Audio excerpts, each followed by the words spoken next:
You know, I've said that there are only 4 fundamental philosophical questions. The first is, who started it?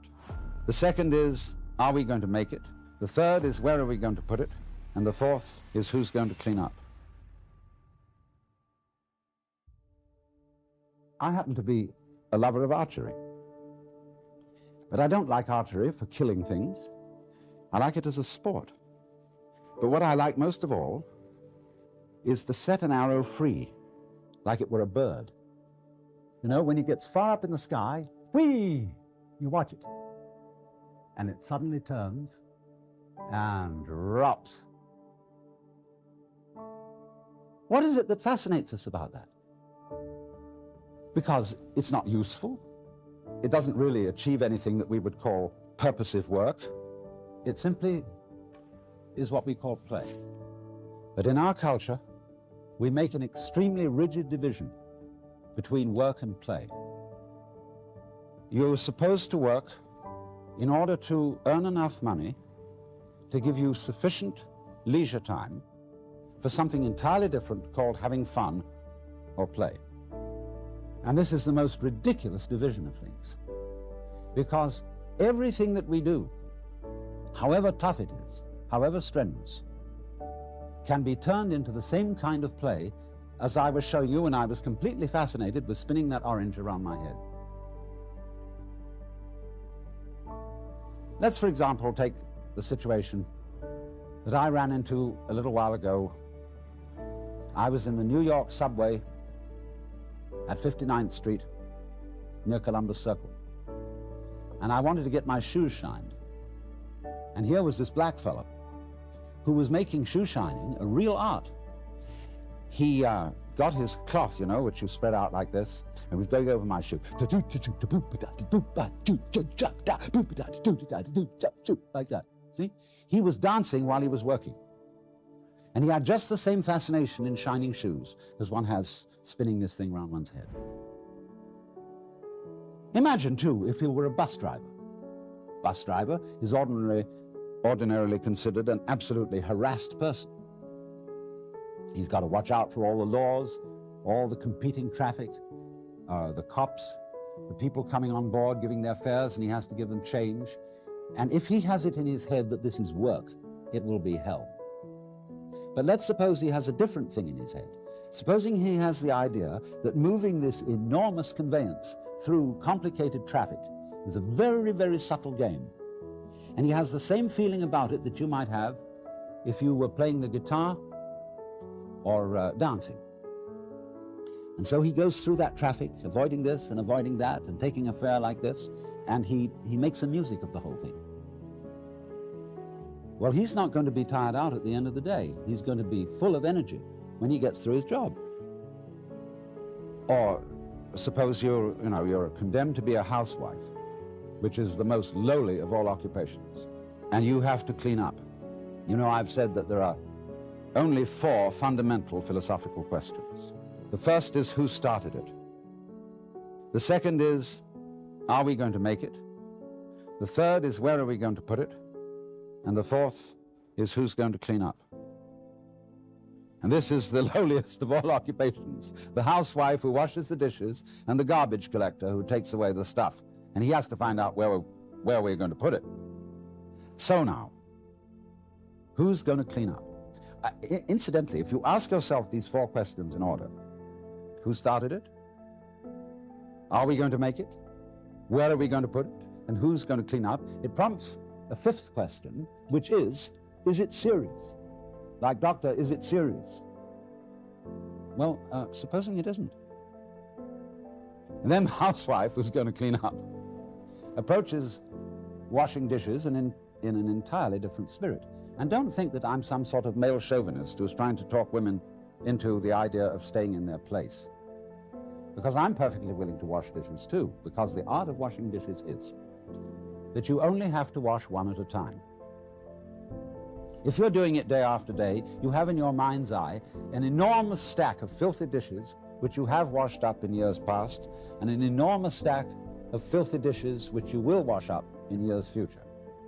But if you bring in your mind to the state of reality, which is, as I've pointed out to you, only now, This is where we are. There is only now. You only have to wash one dish. It's the only dish you'll ever have to wash, this one. You ignore all the rest, because in reality, there is no past and there is no future. There is just now. So you wash this one. And instead of thinking, have I got it really clean, as my mother taught me with an angry voice, that I had to get every little scrap off it, and she got angry at you. Instead, you turn the cleaning movement into a dance. Like this. And you dig that. And you swing that plate around, and you let the rinsing water go over it, and you put it off in the rack. Crazy. See? Take the next one. And you get this rhythm going. See? And you're not under compulsion all the time.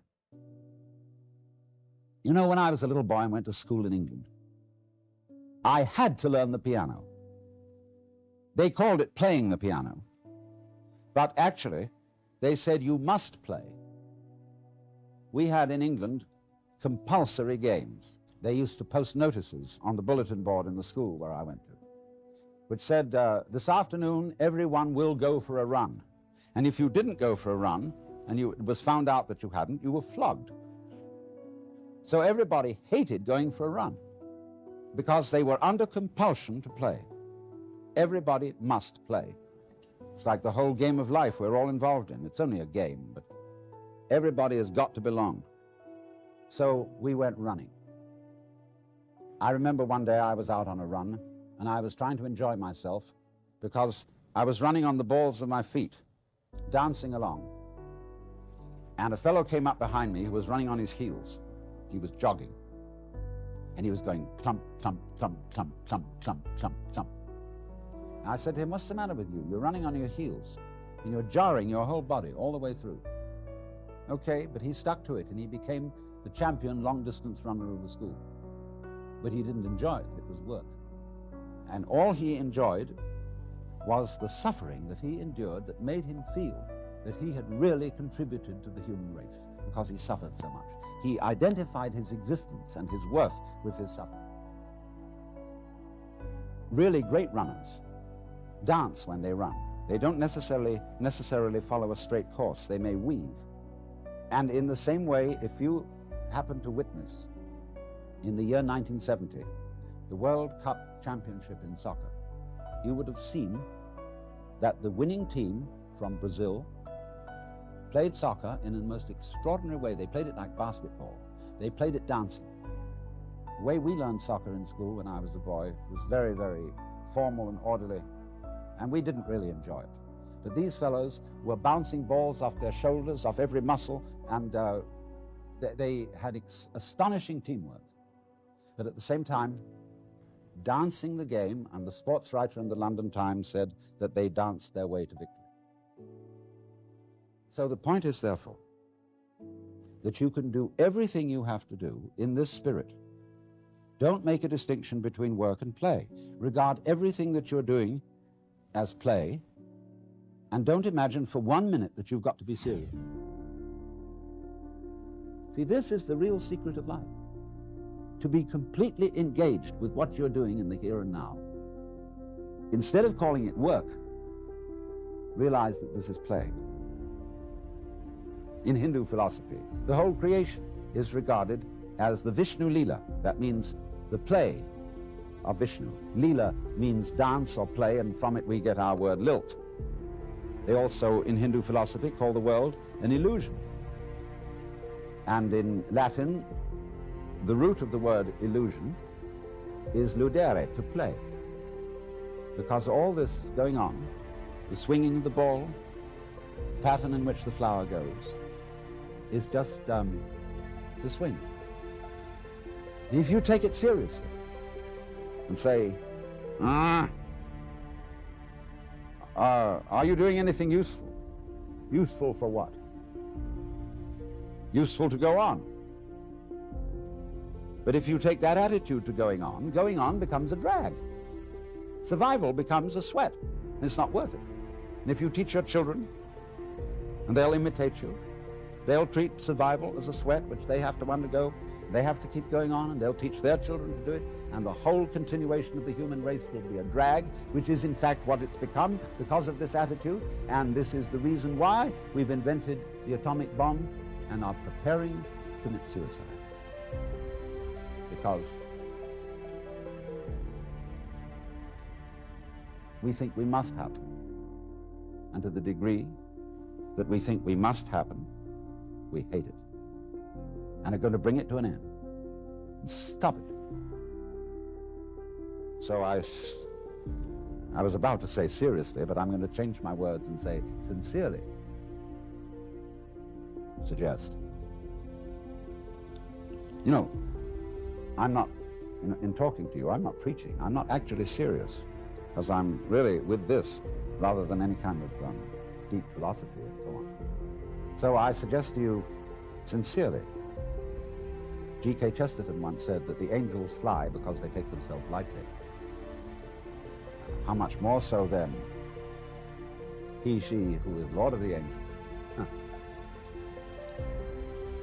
The whole world is 3 for a penny, 3 for a pound, 'tis love that makes the world go round. Or in the words of Dante, but my own wings were not so fluttered, were not for such a flight, except that, smiting through the mind of me, there came fulfillment in a flash of light, that my volition now and my desires were moved like wheel revolving even by love that moves the sun in starry fire.